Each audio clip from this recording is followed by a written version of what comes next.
बिस्मिल्लाहिर्रहमानिर्रहीम। अस्सलाम वालेकुम पाकिस्तान। नाजरीन, आप देख रहे हैं आवाज़ बहावलपुर न्यूज़ चैनल और मैं हूं आपका मेज़बान अहमद महमूद। नाजरीन, जैसा कि आप सब जानते हैं कि हम आप लोगों के लिए आज की शख्सियत प्रोग्राम लेकर आया करते हैं। आज मैं आपको जिस शख्सियत का तारुफ़ करवाने जा रहा हूँ, आप किसी तारुफ़ के मोहताज नहीं हैं। डायनामिक पर्सनैलिटी हमारे साथ मौजूद है। हमारे साथ मौजूद है चौधरी वहीद अरशद साहब, chairman Pakistan cotton engineers association Pakistan. आज हम काटन इंडस्ट्री के मसाइल के हवाले से ख़ुसूसी गुफ्तगू करेंगे। जो काटन का सीज़न आजकल चल रहा है, इसमें ज़िम्मेदारों को और काटन इंडस्ट्री के लोगों को कितना फ़ायदा पहुंचा और क्या नुकसानात हुए। तो आइए बात करते हैं, मुलाकात करते हैं। अस्सलाम वालेकुम सर। जी वालेकुम अस्सलाम, thank you very much. Sir कैसे हैं आप? मैं ठीक अल्हम्दुलिल्लाह। खैरियत से सर? अल्हम्दुलिल्लाह। जनाब, इस सीज़न में इंडस्ट्री मालकान को किन किन मुश्किलात का सामना करना पड़ा? बेसिकली ये जो साल है, इसके अंदर जो सबसे बड़ा इशू है वो फाइनेंस का है कि हमारी ओवरहेड जो कास्ट है ना, वो फाइनेंस की वजह से बहुत ज़्यादा बढ़ गई है। इसकी वजह से हर बंदा पैनिक सेलर होता है, जिसका भरपूर फ़ायदा एटम वाले उठा रहे हैं। तो उसका नुकसान ये हो रहा है कि हम अपने फार्मर को जो सही रेट उसका देना चाह रहे थे वो नहीं दे सके। सबसे बड़ा इशू, उसके साथ साथ टैक्सेस का बहुत बड़ा बर्डन है। टैक्सेस हमारे कम नहीं हो सके, अनफॉर्चुनेटली IMF का कह के टाला मार दिया जाता है, तो वो बहुत बड़ा इशू है। बिजली आपको पता है बहुत महंगी हो गई है, और पेट्रोल डीजल की कास्ट रेट बढ़ने से का ओवरहेड जो है सारे बहुत ज़्यादा बढ़ गए। तो इंडस्ट्री बहुत ज़्यादा स्ट्रेस में है, रेट्स ज़्यादा हैं, high markup, cost of electricity बहुत ज़्यादा बढ़ने की वजह से चीज़ें मामला जो है ना, पहिया चलाना बहुत मुश्किल हो गया। ठीक। जनाब, ज़िम्मेदारों के हवाले से बात करें तो ज़िम्मेदारों को इस कॉटन की फसल में किन मुश्किलात का सामना करना पड़ा? ज़िम्मेदार के साथ तो मैं समझता हूँ कि बहुत बड़ी ज़्यादती हुई है। जब ग्रो मोर कैंपेन चल रही थी तो मैं as a chairman Pakistan cotton engineers association throughout पूरा साल उस कैंपेन का हिस्सा रहा। इसके अंदर आपकी CM पंजाब इन्वॉल्व थे, इसमें पूरी की पूरी ब्यूरोक्रेसी इन्वॉल्व थी। ये एक बड़ी खुशाइन बात थी कि पहली दफ़ा एग्रीकल्चर डिपार्टमेंट के लोग अपने असल टास्क की तरफ थे कि कॉटन किस तरह से उगाई जाए और किस तरह से ज़िम्मेदार को उसके जो मसाइल हैं जो पकी पकाई फसल के ऊपर आ जाता है उसका बताया जाए उसको। उसके लिए सबसे बड़ा ये भी इन्होंने कहा था कि उसको एश्योर किया था कि किसी तरीके से अगर मार्केट गिर जाती है, खुदा न खास्ता इंटरनेशनली या लोकली जी, तो हम इंटरवेंशन प्राइस के लिए इंटरवीन करेगी हुकूमत पाकिस्तान, और 8,500 रुपये का रेट अनाउंस किया गया था। आज आपके सामने 6,000 से 7,000 की मार्केट है, कोई पूछने वाला नहीं है। और फिर जो सीड्स की क्वालिटी है उसकी वजह से ज़िम्मेदार ने बहुत बड़ा सफ़र किया। सितंबर तक हमारी फसल एक्स्ट्रा ऑर्डिनरी थी। इस साल अल्हम्दुलिल्लाह हम लोग बड़ी फसल पैदा करने जा रहे थे, अराउंड 12 मिलियंस। हुकूमत का टारगेट तो 12.7 मिलियन बेल्स था, लेकिन हम समझ रहे थे, शायद एज ए जनर मैं कहूँगा कि 12 मिलियन बेल्स तक हम लोग चले जाते। लेकिन जो 15 दिन की हीट वेव आई उसकी वजह से बहुत बड़ा लॉस हुआ, और उसने कम से कम भी 2 से 3 मिलियन बेल्स का हमारा नुकसान किया। और फिर फार्मर के लिए जो मैं समझता हूँ कि जो बहुत बड़ी उसके साथ ज़्यादती इन्होंने की है कि ख़ुद prime minister care taker setup के हमारे, इन्होंने मीडिया पे आके कहा कि जी 8,500 से कम ना बेचे, हम लोग ख़रीदारी के लिए आएंगे। मैंने अपने तहफ़्फ़ुज़ात का इज़हार बहुत दफ़ा किया था। फिर CM पंजाब आ गए, उन्होंने कहा जी कि फार्मर 8,500 से कम में अपनी कपास ना बेचें, तो हम लोग ख़रीदारी के लिए आ रहे हैं। गवर्नमेंट फुली तैयार है इसके लिए, मतलब पूरा मैकेनिज़्म बन चुका है, लेकिन अनफॉर्चुनेटली ऐसा कुछ नहीं हुआ और फाइनली इन्होंने अनाउंस कर दिया।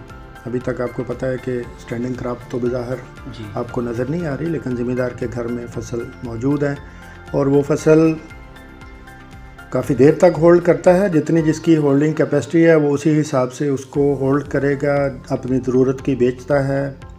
लेकिन उसको बहुत ज़्यादा नुकसान का सामना करना पड़ा इतनी महंगाई के दौर में। उसकी चुनाई की कास्ट बहुत ज़्यादा है, पेस्टिसाइड बहुत महंगी है। उसके साथ साथ जब वो इनपुट डाल रहा था फसल उगाने के टाइम पे, तो तब उसको 450 रुपये का डॉलर दिखाया गया कि आपको कम से कम 10 से 12 हज़ार रुपये रेट मिलेगा। जब उसकी फसल तैयार हो गई तो फिर कोई साहब आके बयान देते हैं कि डॉलर का रेट जो है वो 250 रुपये बन जाएगा। इसकी वजह से ख़रीदार ने अदम दिलचस्पी दिखाई एप्टमा ने, और आपको पता है इस साल इंपोर्ट भी बहुत कम हो रही है। ये लोग बड़े होपफुल थे, हम सारे चाह रहे थे कि पाकिस्तान अपनी ज़रूरत की कॉटन ख़ुद पैदा करे, बट अनफॉर्चुनेटली ये बड़ा ही मैं समझता हूँ कि एक हमारे लिए अलमिया है कि हमने अपने फार्मर से किया गया वादा भी पूरा नहीं किया। इंडस्ट्रीज़ के साथ तो रोज़ ही ये खिलवाड़ करते हैं लोग। वैसे साहब, आप कॉटन जिनिंग एसोसिएशन के चेयरमैन हैं, आपने अपने इस टेन्योर में क्या टारगेट अचीव किए और किन किन लोगों से आपकी मुलाकात हुई और कौन कौन से आपने प्रोग्राम मुनक्किद करवाए? जी, थैंक यू वेरी मच। असल में जिनिंग सेक्टर तो मसाइल का गढ़ है, हमारे इश्यूज़ बेशुमार हैं। हमारा हर प्रोडक्ट जो है वो टैक्सड है, उस पर टैक्स है, इनकम टैक्स हम बड़ा देते हैं। सेल्स टैक्स की बात करें तो भी बड़ा टैक्स है हमारे ऊपर, हमारी रुई पे टैक्स है, हमारे बनोले के ऊपर टैक्स है, हमारे तेल के ऊपर टैक्स है, हमारे जो उससे डर्ट बनती है जब किसी कंपोजिट यूनिट में तो उसके ऊपर टैक्स है। तो उसके लिए हमने प्राइम मिनिस्टर तक तो पहुँचे हैं, FBR चेयरमैन, बाकी तो नीचे पूरी चेन है। आपको पता है कि जो भी लोग इन्वॉल्व थे, जितनी मिनिस्ट्रीज़ इन्वॉल्व थी, जैसे फूड एंड सिक्योरिटी है और कॉमर्स मिनिस्ट्री है और दूसरे लोग हैं, उन सब से मुलाकातें की।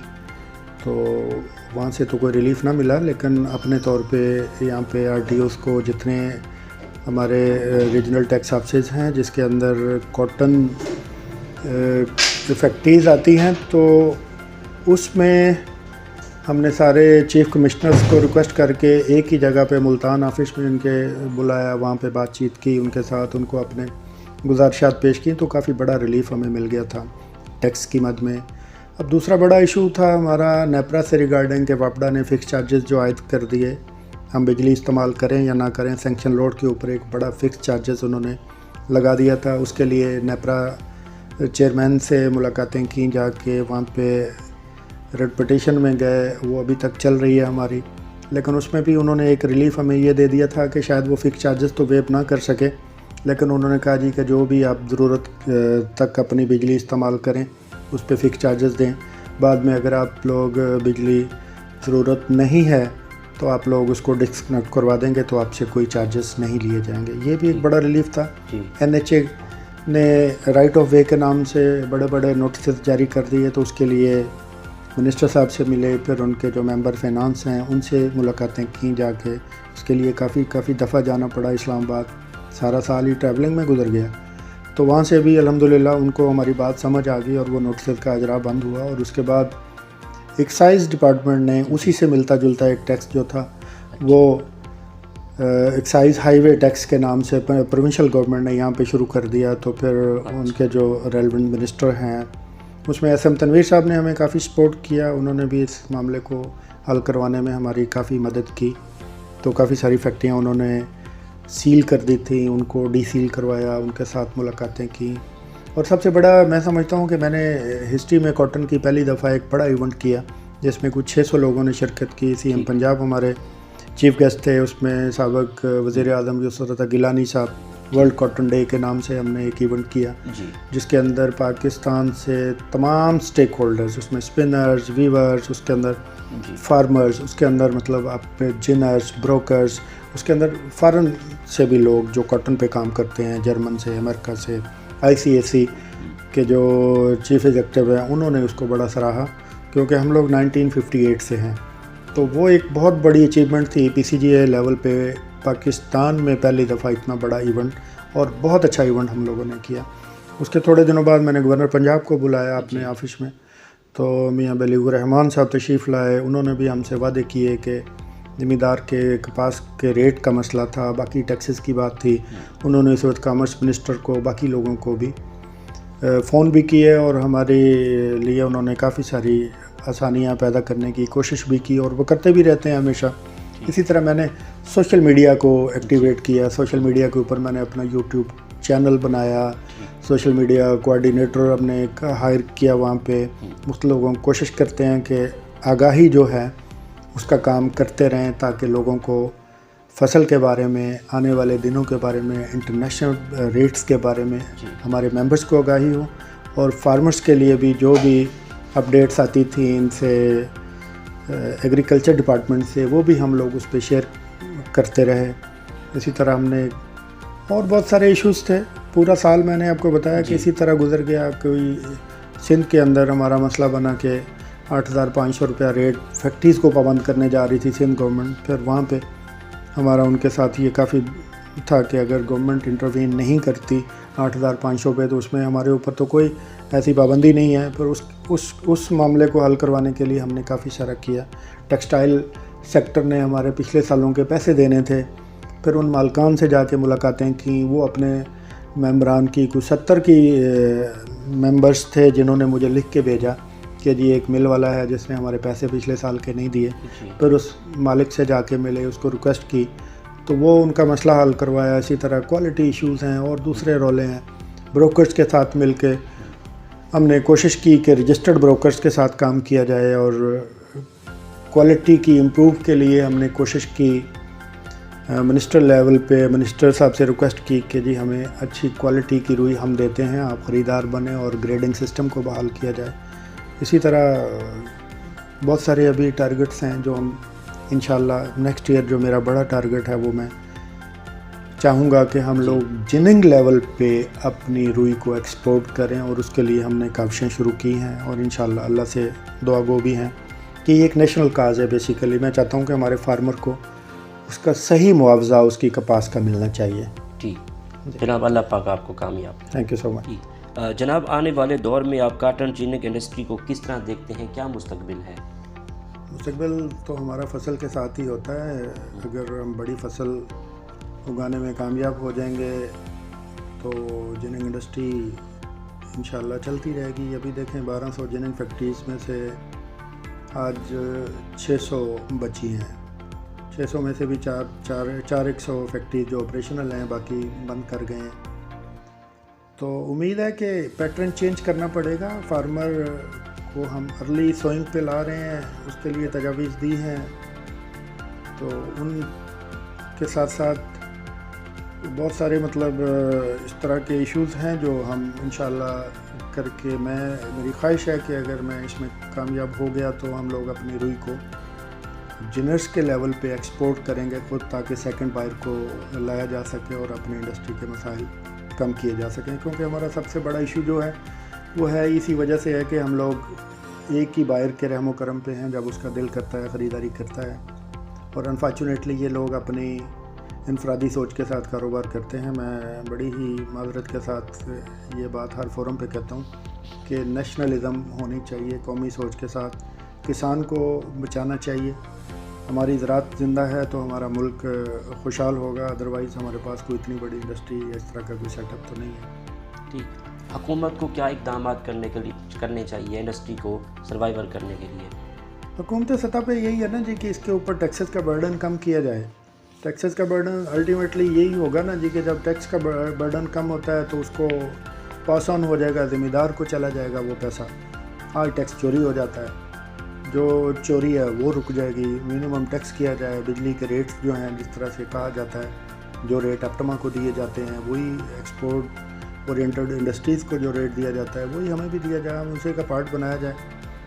और इसी तरह फाइनेंस की कास्ट जो है ना वो बहुत बड़ी कास्ट है, उसको कम करने की बहुत बड़ी ज़रूरत है। ठीक, लास्ट ईयर कितना फसल हुई थी? क्या टारगेट अचीव हुए? लास्ट ईयर तो अनफॉर्चुनेटली बड़े सैलाब और बारिशों की वजह से हम 4.9 मिलियन बेल्स तक पहुंच सके थे। इस साल तो अल्हम्दुलिल्लाह हम अभी जो पिछले फोर्टनाइट का फिगर हमने दिया था, हर 15 दिन के बाद डाटा पब्लिश करते हैं, तो उसमें 7.370 आप कह लें 73,70,000 बेल्स हम लोगों ने पैदा कर ली हैं। अभी कल इंशाल्लाह डाटा देंगे तो वो भी आप लोगों के सामने आ जाएगा। तो इस साल होप के हम ऑलमोस्ट दुगनी फसल जो है, दुगनी नहीं तो कम से कम 8.5 मिलियन प्लस बेल्स पैदा कर सकेंगे। वो कि हमारी मुल्क की ज़रूरत बहुत बड़ी है इससे, लेकिन इंशाल्लाह अल्लाह ने चाहा तो अगले साल मज़ीद बेहतरी आ जाएगी इसके अंदर और अच्छी फसल पैदा कर लेंगे। आखिर में सुनने वालों को, देखने वालों को आपका क्या पैगाम है? पैगाम जिनस के हवाले से अगर बात करें तो उनके लिए तो मैं यही कहता हूँ कि हमें अपने कारोबार को किसी तरीके से बाइज़्ज़त बनाना है। हमें अपनी रुई के मयार को इंटरनेशनल स्टैंडर्ड की बनाना है ताकि हमारे पास सेकंड ऑप्शन मौजूद हो, और उस ऑप्शन में यही है कि हम अपनी एक्सपोर्ट कर सकें और एप्टमा को भी इंटरनेशनल मयार की रुई मिले ताकि वो लोग भी सेटिस्फाइड हों, इंपोर्ट बिल कम हो। और बाकी अगर जनरली बात करें तो मैं समझता हूँ कि पाकिस्तान से प्यार करें। ये मुल्क बड़ा कीमती अल्लाह ताला ने तोहफ़ा दिया था हमें, और इसकी कदर करनी चाहिए। और यूथ को स्पेशली कहूँगा कि हमें अपने आप को एक कौम के तौर पे सामने लाना चाहिए, ना कि एक हम हजूम के तौर पे आए। तो यही पैगाम है मेरा। थैंक यू सर, बहुत शुक्रिया, थैंक यू। बहुत शुक्रिया जी नाज़रीन, हम इस वक्त फैक्ट्री में मौजूद हैं। जैसा कि आप बैकग्राउंड पे देख सकते हैं, कपास आपको नज़र आ रही है। मोहम्मद इफ्तिखार साहब हमारे साथ मौजूद हैं, हम इनसे बात करते हैं। अस्सलाम वालेकुम जनाब। वालेकुम अस्सलाम। जनाब, सबसे पहले तो आप अपना तारुफ़ करा दें। जी, मेरा नाम इफ्तिखार हसन और मैं इत्तफाक काटन जिदर में डायरेक्टर हूँ, और पुट्टी की सिलसिले में परचेज़ करते हैं, उसको जिनिंग करवाते हैं, और सारा जो भी काम हो वो मेरे ज़िम्मे है, वो भी मैं करता हूँ। ठीक, अच्छा, ये जो हमें कपास नज़र आ रही है, तो हमें कपास की क्वालिटी के हवाले से बताइएगा, और कहाँ कहाँ से कपास आ रही है और किस किस्म की आ रही है। ये तकरीबन हमारी जो कपास है वो जजमान से, मिठड़ा और इधर मुबारकपुर साइड से, मुख्तलिफ़ इलाक़ों से आती है। कपास की इस साल जो फसल तो बहुत अच्छी थी, लेकिन कुदरती तौर पर ये फंगस और सफ़ेद मक्खी के अटैक से कपास का कलर जो है कि वो बहुत ख़राब हो चुका है। तकरीबन उसमें काली काली आपको नज़र आ रही है, आप देख भी रहे हैं। हालांकि हमारे इलाके की कपास बहुत अच्छी होती है, इसने क्वालिटी को बहुत ज़्यादा मुतासर किया है। इससे फैक्ट्री मालकान जो हो गए और कपास जैसा कि आई हुई है, किन किन मुश्किलात का सामना करना पड़ रहा है? ये किसान से लेकर जी मैं समझता हूँ कि टेक्सटाइल तक सबके लिए परेशानी का सबब बना हुआ है। इस दफ़ा तो किसान तो बहुत ज़्यादा परेशान है कि उसको मुसलसल अच्छे रेट नहीं मिल रहे, और अब ख़रीदार भी बहुत गायब है कि वो अपनी मर्ज़ी के साथ माल उठा रहा है, मुख्तलिफ़ हीले बहाने करता है कि या आप देख लें कि ये आपकी क्वालिटी अच्छी नहीं है। हालांकि कपास में से तो धागा बनना होता है, बाकी मामला भी तो होते हैं, लेकिन हमारी अच्छी फसल थी, लेकिन कुदरती तौर पर ये बहुत ज़्यादा नुकसान है, जो कि जिनरों के लिए भी बहुत ज़्यादा नुकसान का बायस बन रहा है, और किसानों के लिए भी तो है, उनको मुनासिब रेट नहीं मिल रहे। हालांकि गवर्नमेंट ने जो वादा किया था, अगर उस पर वो ख़रीदारी कर देते तो आज भी आपने देखा कि हमारे पास भी गांठें स्टॉक में पड़ी हैं। हमने महंगे दामों में पुट्टी ख़रीद की थी जो कि हम सेल ना कर सके। अब इसका रेट बहुत ज़्यादा नीचे है, जो कि हमें बहुत ज़्यादा नुकसान हो रहा है। इसलिए हम चाहते थे कि खुदा करे कोई ऐसा सिलसिला हो। और मैं आपके तवस्सुल से ये एक बात और भी कहना चाहता हूँ कि आप पाकिस्तान के अंदर अगर इस्तकामत चाहते हैं, पाकिस्तान को अगर आपने बचाना है, तो पाकिस्तान की माशी तरक्की के लिए अगर आपने करना है, आप करोड़ों रुपए या अरबों रुपए सब्सिडी की मद में मुख्तलिफ़ इलाक़ों को देते हैं, तो आप काश सिर्फ किसान को दे दें वो सारा कुछ, वो आपको हर किस्म के कर्ज़े से निजात दिला सकता है। और मेरी आपके तवस्सुल से ये इल्तिजा है कि हकामे बाला ये बात को जे नसीन कर लें कि जब तक हमारा किसान खुशहाल नहीं होगा, हमारा कोई भी कारोबार तरक्की नहीं कर सकता। और हमारी मईशत का जो इन्हिसार है वो ज़राअत पर है। और ज़राअत पर ही आप देख लें कि अब यूरिया खाद है वो नहीं मिल रही है, उसके 5000 के करीब दे रहे हैं डीलर, हालांकि वो 3650 रुपये अब आ रही है। इसके बावजूद वो ब्लैक में है, लेकिन हकामे बाला खामोश हैं, ना जाने पता नहीं क्यों। उनको सिर्फ यही है कि हमने जुर्माना कर दिया। हमारी बार बार रिक्वेस्ट पर भी हमने उनको कई दफ़ा कहा है कि आप इनको समझाएं कि वो मेरिट पे जो भी उनकी बनती है वो उसके पे फ़रोख्त करें। और बड़े बड़े डीलर हैं वो तमाम महकमों के साथ मिले हुए हैं, जो कि एक नुकसानदेह चीज़ है। आगे हमारी गंदम की फसल आ रही है, तो आज बहुत परेशानी का सबब है। तो इस पर भी नोटिस लें कि कम अज़ कम हम को डिलीवर तो कर सकें, जो हमारे अफसरान एसी वाले कमरों में बैठे हैं वो बाहर निकलें, देखें तो सही कि किसान के साथ क्या हो रहा है, क्यों जुल्म हो रहा है। तो कम से कम इस पे आप ज़रूर एक्शन लें। ठीक, बहुत शुक्रिया सर। थैंक यू, मेहरबानी।